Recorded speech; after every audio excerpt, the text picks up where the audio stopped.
이처럼 사회적 거리두기 강화로 소상공인들의 피해가 커지면서 포항시가 긴급 대책을 내놨습니다. 우선 유흥시설 같은 집합 금지업소에 정부 지원금과는 별도로 200만 원씩을 긴급 지원하고 영업 피해 업종에도 100만 원을 지급하기로 했습니다. 계속해서 장효수 기자가 보도합니다. 논란은 적지 않았지만 세대당 1명 코로나19 진단검사 행정명령은 결과적으로는 확산세를 완화하는 효과를 가져왔습니다. 행정명령 일주일 전 하루 평균 6명 정도이던 코로나19 확진자는 최근 일주일 사이 절반으로 줄었습니다. 안심할 단계는 아니지만 지역의 코로나19 국면에 긍정 신호가 나오면서 민생경제 활력을 위한 후속 대책도 속도를 내고 있습니다. 피해가 컸던 집합 금지 업종과 영업 피해 업종 등에 대한 피해 구제 지원이 핵심입니다.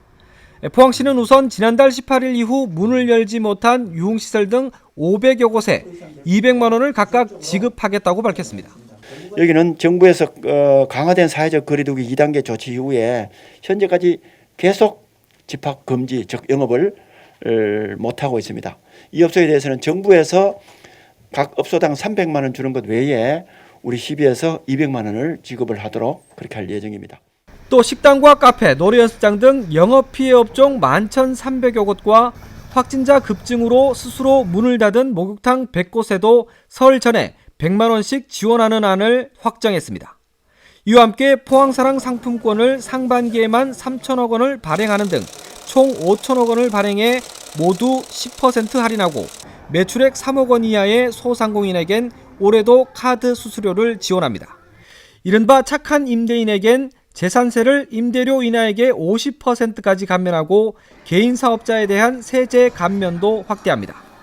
아울러 위기 과정에 대한 한시적 긴급복지 지원을 확대하면서 공무원들이 기부한 돈을 취약층 500여 세대에 지원하는 계획도 세웠습니다. 시청 간부 공무원들이 1% 나눔 사업으로 계속 적립해 놓은 재원들이 있습니다.